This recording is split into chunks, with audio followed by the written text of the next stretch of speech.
Good morning. Stock futures are signaling a higher open on Wall Street as the global markets digested better than expected Chinese manufacturing data, and also after the Federal Reserve provided no indication on Wednesday that it was getting ready to taper its stimulative bond buying program. Procter & Gamble moving higher after reporting earnings and revenues that beat analyst expectations. However, the net income did drop.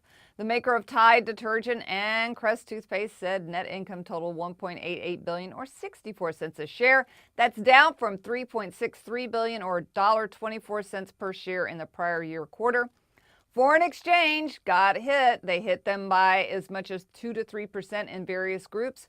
Cash results, though, ahead of plan with free cash flow productivity of 95%. The company increased their quarterly dividend by 7%, and they repurchased $6 billion of its shares over the fiscal year. For fiscal year 2014, P&G expects organic sales growth in the range of 3 to 4%, and that's compared to the underlying global market growth of about 3.5%. These are its first results since bringing veteran Chief Executive Officer A.G. Lafley back in May to run the company. Well, Penney has climbed back about 6% in value following Wednesday's plunge of 10% after disputing news that CIT Group, the largest commercial lender in the apparel industry, had abruptly stopped backing deliveries from small manufacturers to Penney stores. In a statement, Penney said CIT has said the report is not true. The retailer said CIT continues to factor and support deliveries and added that it has the support of all its key vendors who have maintained their shipments to the company. And they also said CIT merchandise is only less than 4% of its overall inventory. They also said they continue to have ample liquidity to manage its business with expectations to close the quarter with approximately $1.5 billion in cash on its balance sheet. Wow, Herbalife. I think they took some Herbalife and made the stock go higher.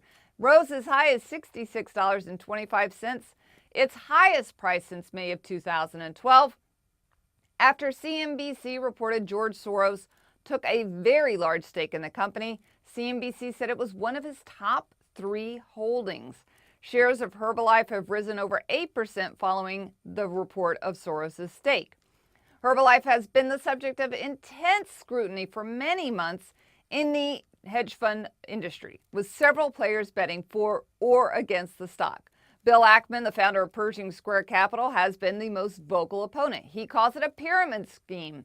And Pershing Square has a $1 billion short on Herbalife stock. Now, if you don't know that, that's a bet that the price is going to fall. So far, Ackman's lost roughly $300 million on this bet. Now, on the other side, Soros is joining up with Carl Icahn and Daniel Loeb, the founder of Third Point. That's a New York hedge fund.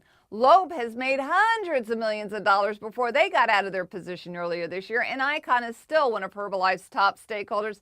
This is as the Herbalife turns, always something happening with this stock. Today, it is up on Soros news from yesterday, and that's what's happening before the bell. I'm Deborah Borchardt. Good luck trading.